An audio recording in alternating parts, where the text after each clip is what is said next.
Tudo bom?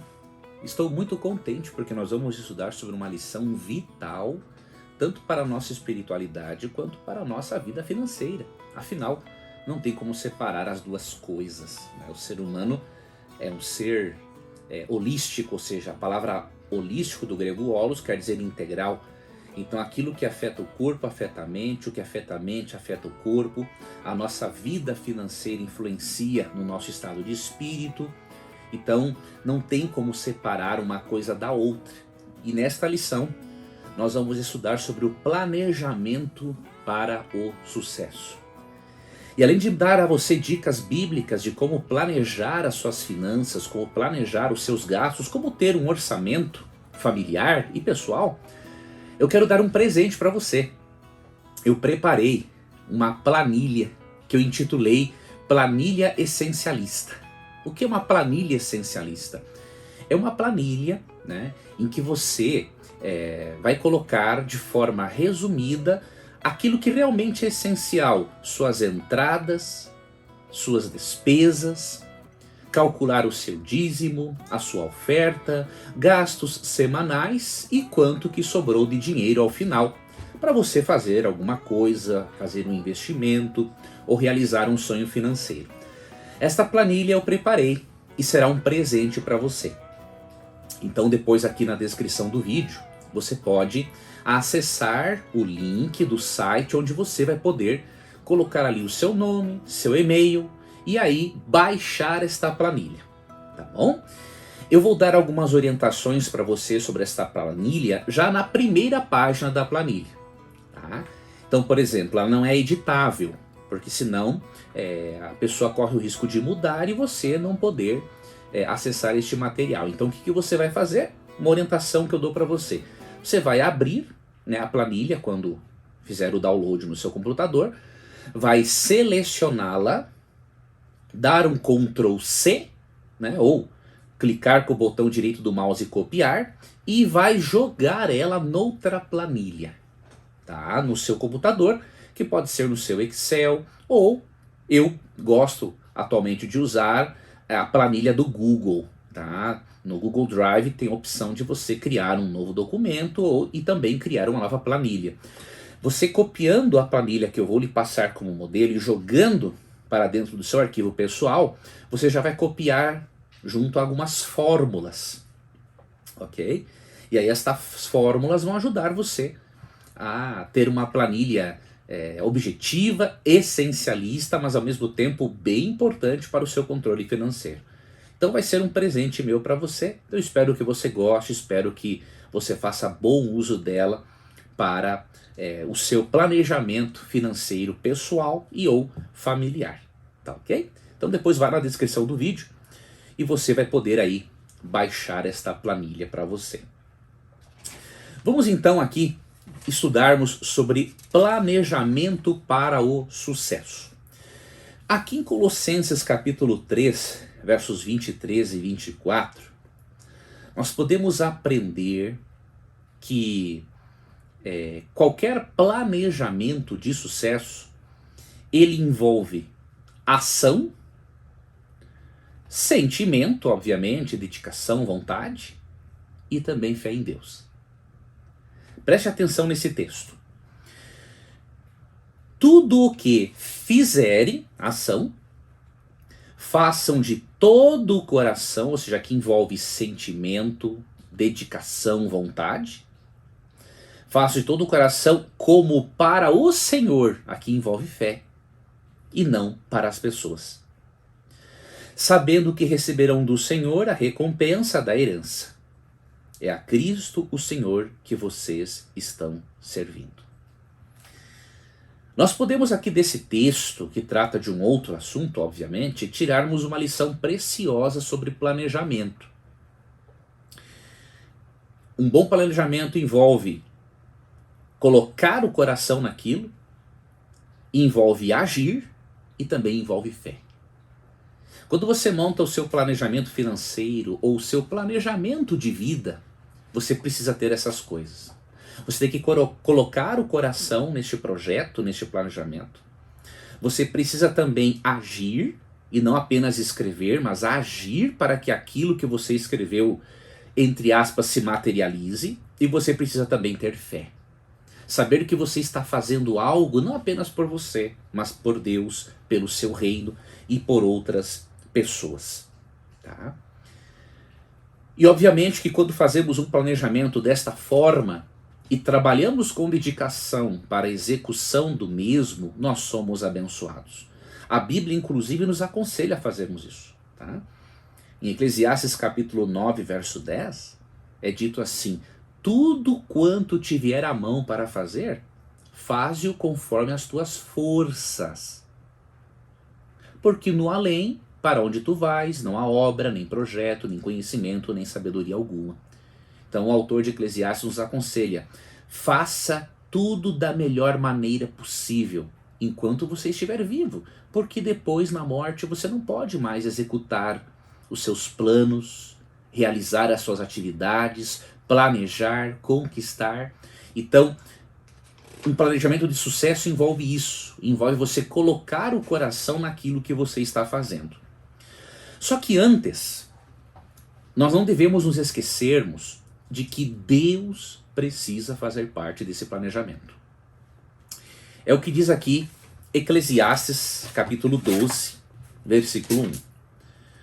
Um cristão ou uma pessoa que respeita, que ama a Deus e crê nele, ela não pode deixar Deus de fora desse planejamento. E eu vou lhe dizer o porquê. Eclesiastes 12:1 tem este princípio, né, de que Deus deve estar em primeiro lugar na nossa vida e, consequentemente, no nosso planejamento também. Lembre-se do seu Criador nos dias da sua mocidade, antes que venham os dias maus e cheguem os anos em que você dirá: não tenho neles prazer. Então o princípio aqui de Eclesiastes é o de que devemos nos lembrarmos do Criador sempre, especialmente desde a juventude. Ou seja, o Criador precisa estar em primeiro lugar. Jesus Cristo nos ensinou isso no Novo Testamento.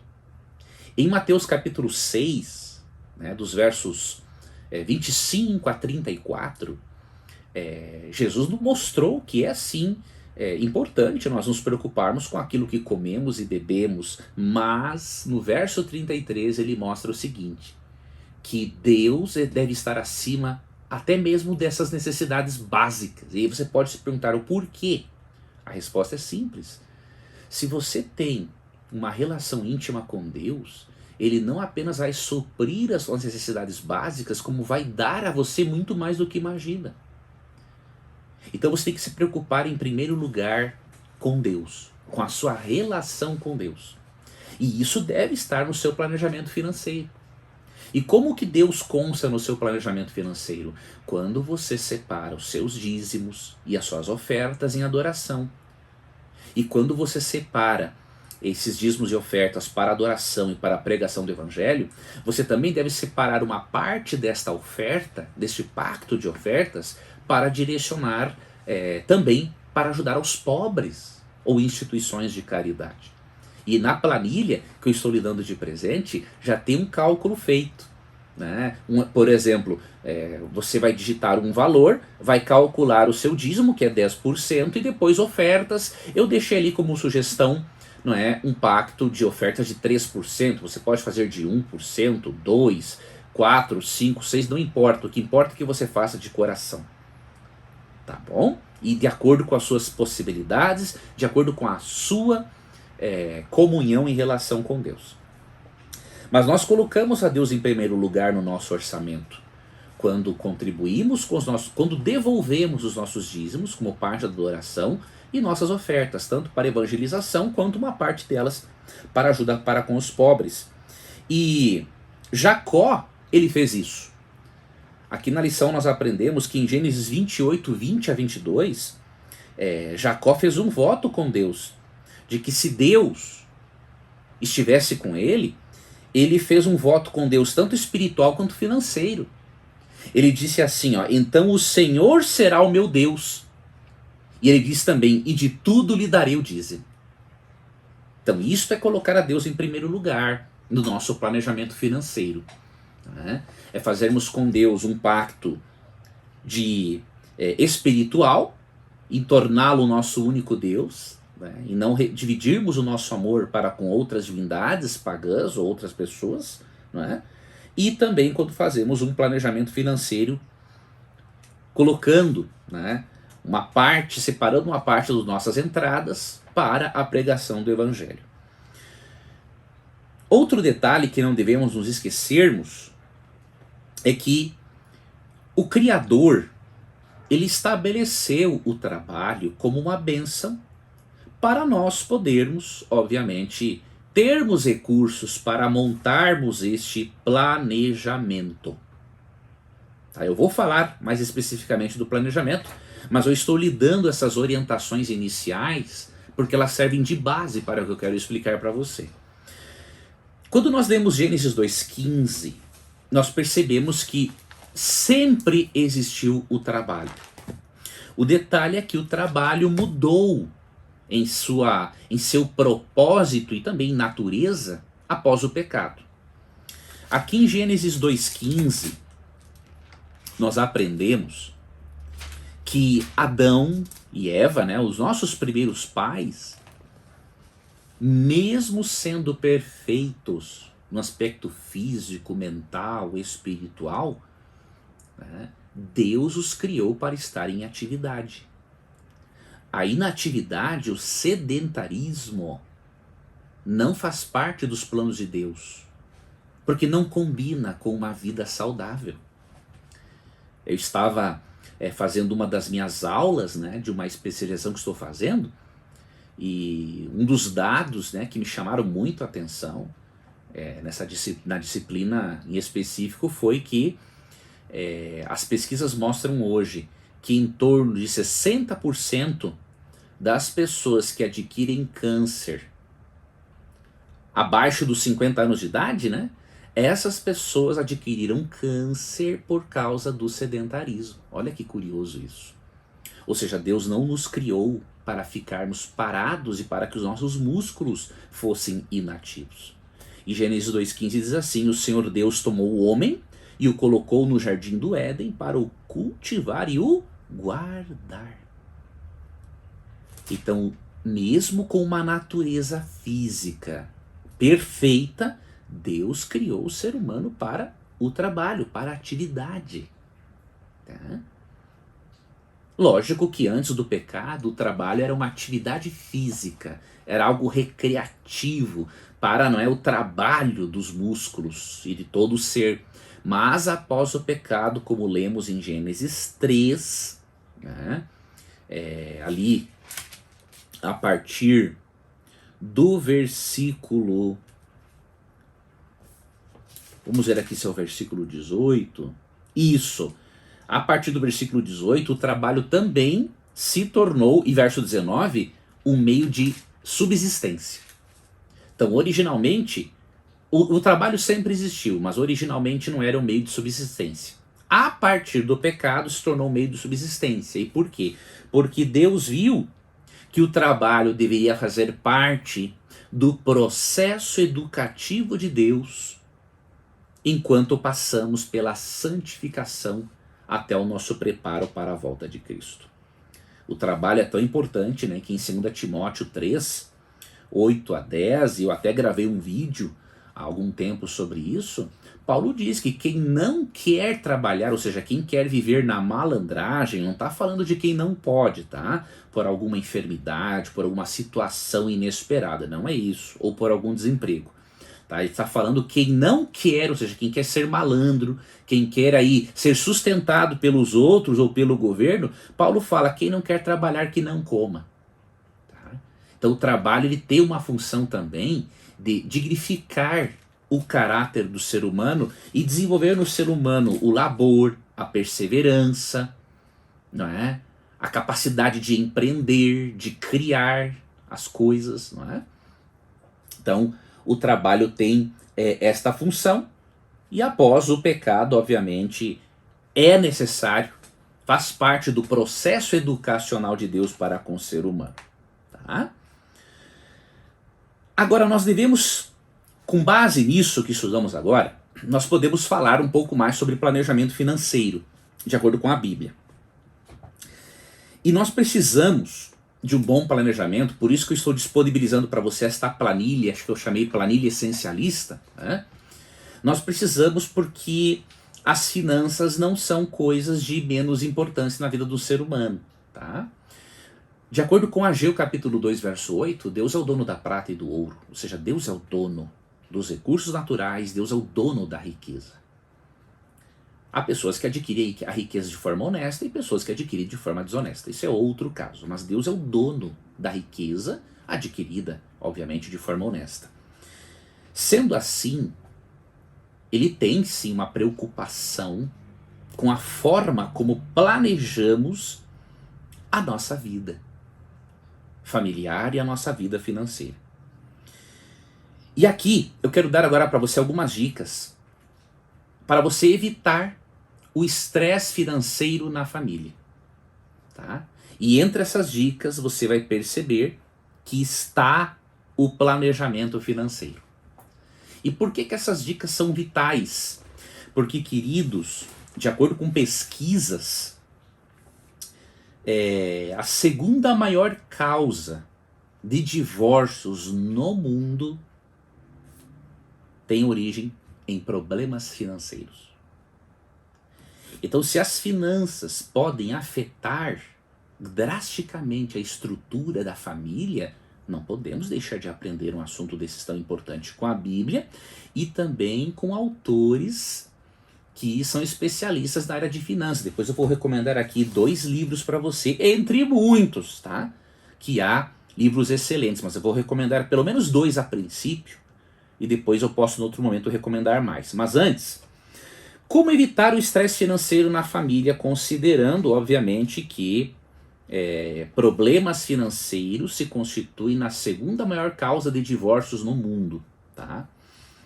Primeiro, você precisa ter o momento do culto doméstico, tá?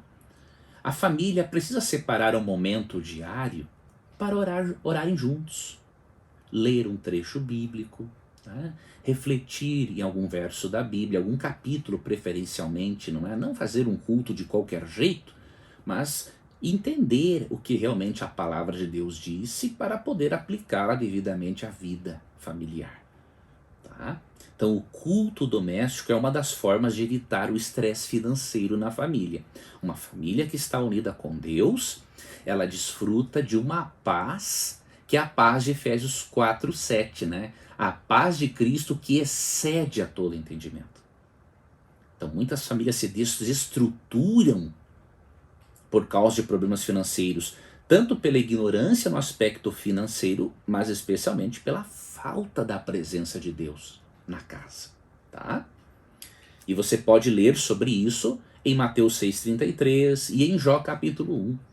Né? Jó não deixava, e também no capítulo 2, de cultuar a Deus em favor dos seus filhos. Então o culto familiar fazia parte da família de Jó.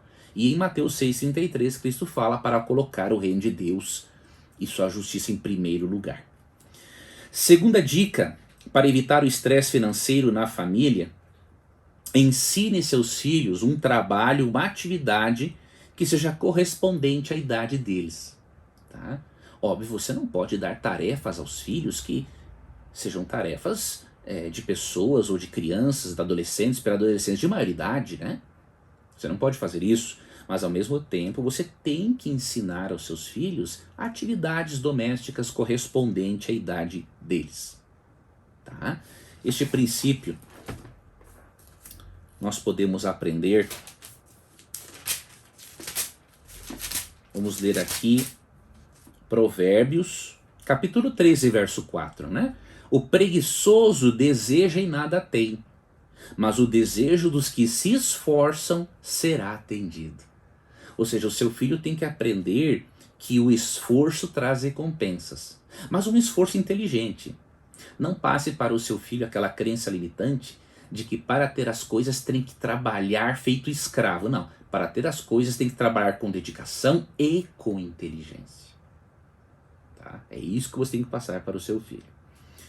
Terceira dica para evitar o estresse financeiro na família: avaliar as entradas e despesas e, consequentemente, não gastar mais do que se ganha.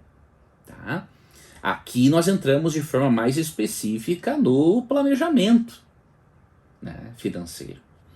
Veja o que Jesus diz sobre planejamento. Ele está aqui, obviamente, em um outro contexto, tá?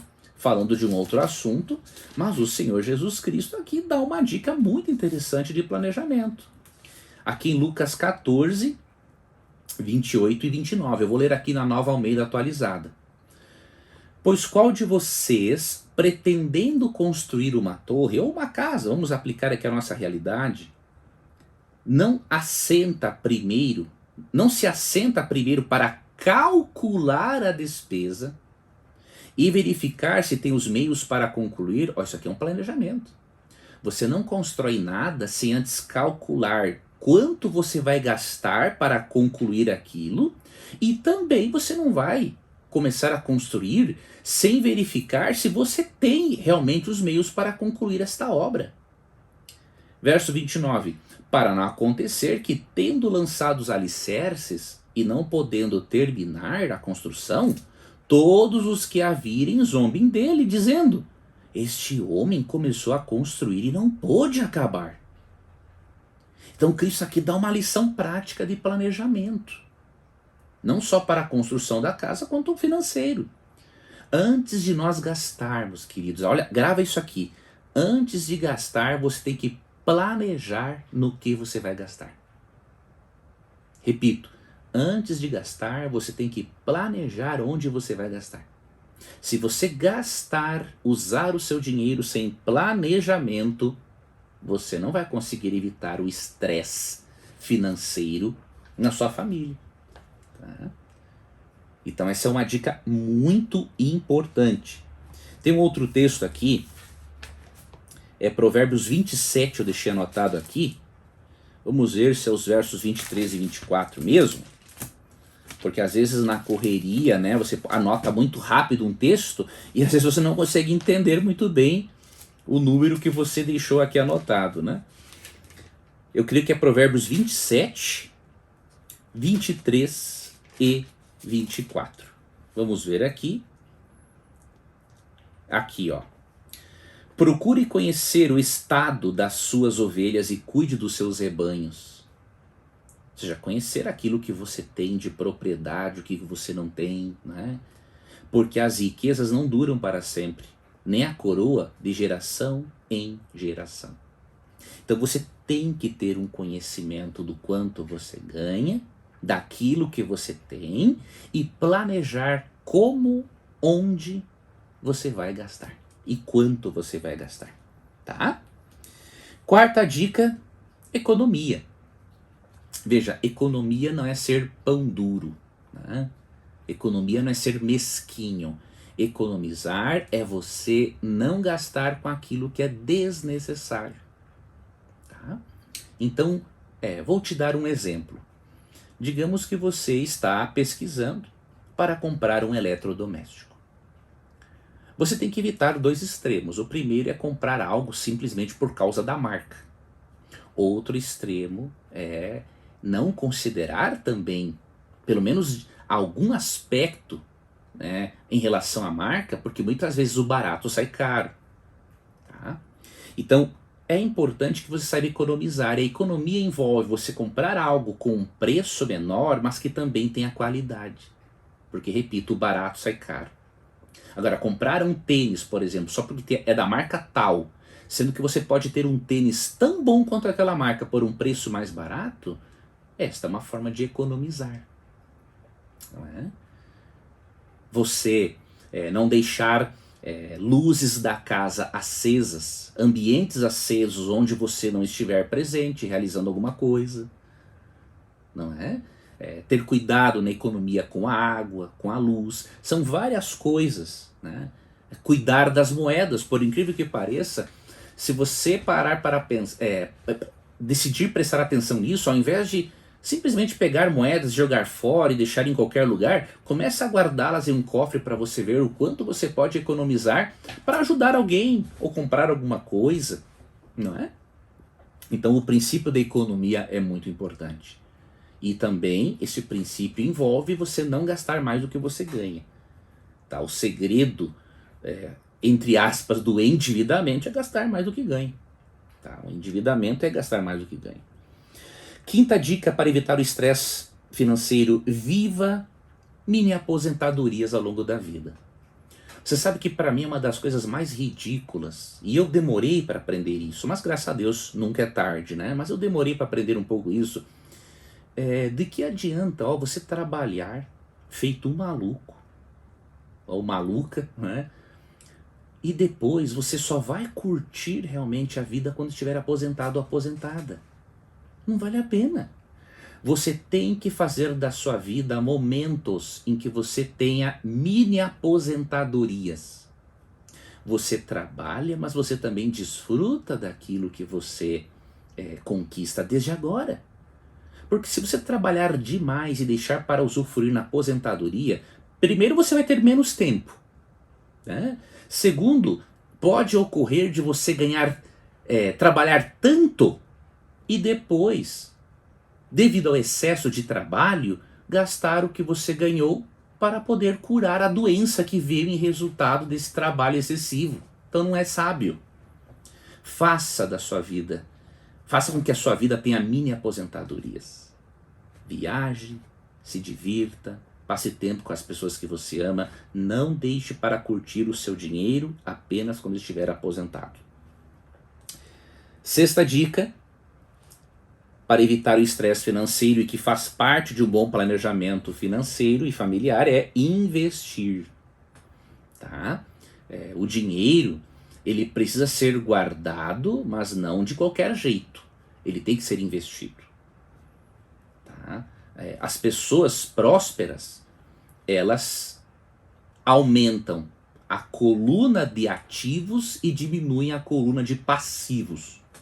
O que é a coluna de ativos? São fontes de renda extra que você tem sem necessitar trabalhar mais por isso. Tá? Então uma pessoa, por exemplo, ela pode ter uma casa alugada, um investimento seguro numa bolsa de valores, ou decidir pelo Tesouro Direto, que é emprestar dinheiro para o governo, um investimento menos arriscado, mais conservador, CDBs, que são títulos bancários. A pessoa tem várias entradas, ou seja, ela aprendeu a fazer o dinheiro trabalhar para ela e não ela trabalhar pelo dinheiro. Então investir é isso, é você multiplicar o dinheiro que você tem sem ter que multiplicar o seu trabalho para não trabalhar como um escravo. Lembra-se, trabalhe com dedicação, mas com inteligência. Aprenda a não só trabalhar pelo dinheiro, mas em especial fazer o dinheiro trabalhar para você. Tá? Tem muitas dicas sobre investimentos. Tá? Eu até vou indicar aqui um livro daqui a pouco de um autor que eu gosto muito e que ele sim ensina muito bem sobre investimentos. Tá? E existem outros autores, mas eu quero apresentar este para você. Tá bom? Sétima dica: tenha cuidado com o cartão de crédito. O cartão de crédito ele é bom, tá? Ele pode ser uma bênção se você se utilizar dele devidamente. Agora, eu vou te dizer uma coisa, eu vou ser bem franco com você. Eu já caí nisso logo na minha adolescência, quando eu estava com uns 20 anos, né? Comecei a ter um cartão de crédito. Eu digo por experiência, é burrice você pagar fatura mínima de cartão de crédito. Não faça isso. Cartão de crédito não foi feito para isso. Ou você paga a fatura toda ou você quebra o cartão e não tenha ele. Porque cada vez que você paga a fatura mínima, acumula uma quantidade de juros absurda para a próxima fatura. E isso vira uma bola de neve. E quando você vê, vai ser muito difícil pagar. Então use o cartão de crédito com sabedoria. Sempre pague a fatura total. Se não for para conseguir pagar a fatura total, corte fora, quebre e não tenha. Agora, se você tem condições de deixar em débito automático para que desconte o valor total da fatura, maravilha. Você vai ter benefícios, você vai ter pontuação, pontos, né, para trocar por serviços ou passar tudo mais. Agora, um princípio: É melhor ter dinheiro na conta do que pontos acumulados no cartão. Então não caia também nessa cilada, aí eu vou comprar tudo no cartão para ter pontos. Aqui que adianta você ter um monte de pontos e não ter dinheiro. Também não adianta nada. Então tem que aprender a usar isso. E 8ª dica, estamos indo aqui para o final. Separe, obviamente, no seu planejamento, seus dízimos e suas ofertas, né? Envolve aquilo que eu falei antes, colocar Deus em primeiro lugar. O dízimo é uma forma de Deus ir abrandando o nosso coração egoísta, sabe? Deus vai nos ensinando, vai nos reeducando a devolvermos algo do que Ele nos deu para a pregação do Evangelho. Vai desenvolvendo em nós o altruísmo, a liberalidade, o desapego ao material. Não que você não tenha que gostar do dinheiro, pelo contrário, você tem que gostar do dinheiro, só você não pode amá-lo. São duas coisas diferentes, tá? 9, tenha uma reserva financeira. Veja, eu sou contra, depois que eu aprendi, que eu li um livro aqui que eu vou te indicar também, eu percebi que essa ideia de ter uma reserva financeira para emergências, isso não é uma coisa boa. Tu tem que ter uma reserva financeira para coisas boas. Se você pensar assim, não, eu vou ter uma reserva financeira para caso aconteça um acidente. Não. A sua mente não pode trabalhar dessa forma. Senão você vai acabar criando, a sua mente vai acabar criando circunstâncias para atrair essa coisa ruim. Tá? Então tenha uma reserva financeira para você ter tranquilidade. Pensa assim, não, eu vou ter essa reserva para eu poder comprar algo quando eu quiser. Se surgir o imprevisto com o carro, com a saúde, eu tenho a reserva. Mas não pense assim, ó, a reserva financeira é para emergência, porque senão você vai acabar... Isso é uma lei da mente, tá? Não tem nada de esotérico nisso. Mas a mente acaba criando, buscando coisas, circunstâncias para criar aquela realidade. Tá? Isso é uma lei da mente. Então tenha uma reserva financeira para a sua tranquilidade financeira e bem-estar, bem como da sua família. E 10ª dica, diz aqui, tenha dinheiro ao invés de amá-lo. Tá? Em Gênesis 13:2 vemos que Abraão era muito, mas muito rico. E mesmo assim ele foi considerado o pai da fé. Então o problema não é ter dinheiro. Agora Eclesiastes 5:10, Mateus 6:19 a 21, são textos em que Deus condena o amar o dinheiro. Então você deve ter dinheiro. E deve ter muito, tanto para o seu benefício quanto para o benefício do Evangelho, para o Evangelho se espalhar em todo mundo e para ajudar as pessoas necessitadas. Só que ao invés de... você tem que ter e não amar o dinheiro. O lugar do dinheiro é no bolso ou na conta bancária. Não é no coração. Quem tem que habitar no trono do coração é Deus. Se você fizer o inverso, você não vai ser feliz. Se você colocar Deus no seu bolso e dinheiro no seu coração, aí o dinheiro é o seu Deus, você vai se lascar mesmo. Agora, se você colocar Deus no trono do seu coração e dinheiro no bolso ou na conta bancária, você vai ser feliz, realizado, pleno e vai ser próspero de verdade. Tá bom? Então, em resumo, seria isso que eu queria passar para você. Há outras coisas aqui na lição dessa semana, mas eu creio que eu pude aqui abordar o que há de principal e acrescentar algumas dicas para você. E para finalizar eu vou lhe recomendar 2 livros, tá? Eu quero lhe recomendar 2 livros. Um que vai lhe ajudar a atuar na origem principal dos problemas financeiros, a mente. Sim, a principal origem dos problemas financeiros é na mente. Porque é na mente que nós imprimimos crenças limitantes que nos atrapalham de sermos prósperos. Para trabalhar esse aspecto mental, eu vou indicar este livro aqui, ó. Quem Pensa Enriquece, de Napoleão Hill. Esse é um dos escritores mais prolíficos, um dos homens mais empreendedores. Ele foi financiado por Dale Carnegie, e este indivíduo financiou para ele estudar por anos os hábitos, os padrões de pensamento e de comportamento das pessoas mais ricas do mundo. E aqui, este livro é um dos vários livros em que ele mostra, não é, que a sede do endividamento e também da prosperidade está na mente. Por isso que o título é Quem Pensa Enriquece. Você começa a mudar a sua condição financeira pensando de forma correta, adotando crenças potencializadoras e que vão se refletir no seu comportamento e nos seus resultados. Então, este é o primeiro livro que eu lhe indico, tá? O segundo livro, o foco não é abordar o aspecto mental da prosperidade, mas é abordar o quê? O planejamento financeiro, o investimento, e eu lhe indico este livro. Eu gosto muito desse autor aqui, não só porque ele fala do assunto, mas porque eu vejo que ele é uma pessoa humilde. Apesar de próspera, é humilde. É o Thiago Nigro, tá? Ele é o criador do canal Primo Rico. Eu gosto muito desse rapaz aqui, não conheço pessoalmente, né? Mas assim, eu acompanho o trabalho dele. Eu comprei este livro dele, Do 1000 ao Milhão Sem Cortar o Cafezinho. E ele aqui ensina o tripé, né, de um bom planejamento financeiro e para você adquirir a sua independência financeira. É gastar bem, investir melhor e ganhar mais. Tá aqui, tá? Então este livro do Thiago Nigro, né, criador do canal Primo Rico, eu indico muito para você.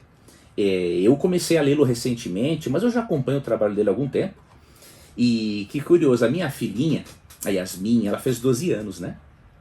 E pela bênção do Papai do Céu, pra você ter uma ideia, ela começou um planejamento de ler livros, né? E com 11 anos. E aí, no final do ano passado, no mês de dezembro, ela tinha feito 12 anos em setembro. Em dezembro ela completou a leitura de 27 livros. E um dos livros que ela me disse que queria ler era esse. E eu, obviamente, comprei para ela, e ela vai ler, e eu também vou ler este livro. Então eu indico esse aqui para você, esses dois livros a princípio. Há outros livros, tá bom? Tem também um livro sobre criação de riqueza, que é de Paulo Vieira, que eu gosto muito. Se este livro estiver aqui, eu já vou até mostrar, está aqui ele. Eu gosto muito também do Paulo Vieira, porque ele é um coaching cristão. Tá? As pessoas falam mal de coaching e tudo mais, mas muitas pessoas falam daquilo que não sabem, tá ok? Mas este aqui é um homem de princípios, assim como esses demais autores aqui. E este livro aqui, ó, Criação de Riqueza, uma metodologia simples e poderosa que vai enriquecê-lo e fazer você atingir seus objetivos, tá? É um livro também muito interessante, vale a pena você aprender com essas pessoas, porque tem princípios bíblicos. Napoleão Hill, Thiago Nigro, né? Paulo Vieira, são pessoas que respeitam a Deus, né? Que têm temor a Deus, que vão ensinar você a ter um bom planejamento financeiro, sem com isso você amar ao dinheiro no lugar de Deus. Afinal, devemos gostar, ter e não amar o dinheiro, tá? Então eu recomendo essas 3 literaturas aqui para você começar o seu estudo. E o último convite, se você achar necessário, senão não precisa, esses livros aqui já vão ajudar muito, né? Há um tempo atrás eu criei um curso de inteligência financeira bíblica. Tá? Esse curso eu ainda não deixei-o disponível de forma aberta. Vou fazer isso em breve. No momento eu tenho apenas aberto turmas para poder ensinar sobre inteligência financeira bíblica. Tá? Neste curso eu utilizo autores como esses, mas o meu foco é especialmente o que a Bíblia ensina sobre a prosperidade financeira. Não é a prosperidade de barganha com Deus, não é isso. É você ter uma vida plena em todas as áreas da vida, ok? Para você ajudar melhor o próximo, contribuir para com a pregação do Evangelho e prover condições à sua família desfrutar de momentos agradáveis. Se você quiser conhecer este curso, o link vai estar também na descrição do vídeo. Se não puder fazer o curso, não tem problema, tá? O que importa para mim é que você assimile este conteúdo, que você baixe a planilha gratuita que eu lhe dei, isso é o que mais importa para mim, lhe falo de coração, tá? E que você tenha essas informações desses 3 livros aqui preciosos que eu indiquei para você, tá? Compartilhe esse vídeo com as pessoas, se você gostou dele, curta, comente, tire suas dúvidas, eu estarei aqui também para te ajudar. E na próxima semana vamos aprender um outro tema da nossa lição. Já vamos para a 9ª lição desse trimestre em que estamos estudando sobre como devemos ser bons administradores ou gestores de Deus.